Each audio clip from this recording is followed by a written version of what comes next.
বউ, ও বউ, এই নাও বাজার। কি শুধু কারি কারি সবজি বাজার নিয়ে আসছো? আমি যে মাথার তেলটা আনতে বলেছিলাম সেটা কই? হ্যাঁ আমি ভুলে গেছি, অন্যদিন এনে দেবো। তার মনে থাকবে কি করে? যখন রান্না করি বেশ ভালোই গিলতে পারো, কই তখন তো ভুলে যাও না। কি যে করি, আর ভালো লাগে না। বউ, আজকে না তোমাকে ভালোবাসতে আমার খুব ইচ্ছা করছে। রাত দুপুর বেলাতে এসে অত আদিক্ষেতা দেখিও না তো, চুপচাপ শুয়ে পড়ো।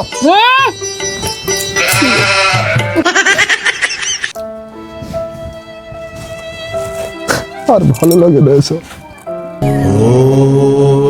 এই সংসার আর ভালো লাগছে না। কি যে করি এখন? আরে ডিস্কো বাবা,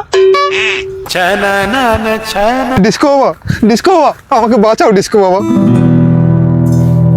বল তোর কি সমস্যা হয়েছে? আমার আর সংসার করতে ভালো লাগছে না। কেন রে, সংসার করতে ভালো লাগছে না কেন? আমার সংসারে আমার বউ আমার সঙ্গে দিন রাত অশান্তি করে। ও তোর এই সমস্যা? যা তুই বাড়ি যা, বাড়ি গিয়ে আজ থেকে সব সময় তুই তোর বউয়ের গুণগান গাইবি, দেখবি সব সমস্যা মিটে যাবে। ঠিক আছে, আমি বাড়ি গিয়ে সবসময় বউর গুণগানই গাইব। আমার সমস্যার সমাধান হবে তো? অবশ্যই হবে। আজ থেকে আমি আশীর্বাদ দিয়ে দিলাম তোকে, যা যা চলে যা। বউ, আমাকে দুটো খেতে দাও তো, খুব খিদে পেয়েছে। এই ঠান্ডার সময় রৌদ্রটায় বসে খেয়ে নেই। কোথা থেকে ঘুরে ঘুরে এসে শুধু খাই খাই, ঢং দেখলে আর বাঁচি না। যাক, ডিস্কো বাবা বলেছে আজ থেকে বউর গুণগান গাইতে হবে। এই নাও গেল। ঠিক আছে, ঠিক আছে।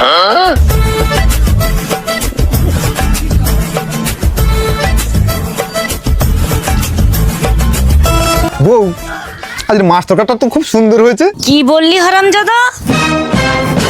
আরে এ কি করছিস? আরে সুন্দর, খুব টেস্ট হয়েছে না?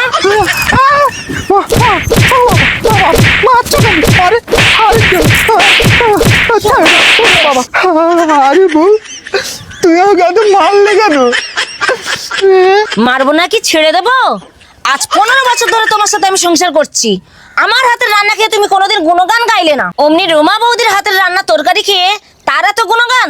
এই বল, তোর রোমা বৌদির সঙ্গে কি চক্কর চলছে? বল বল। ডিস্কো বাবা,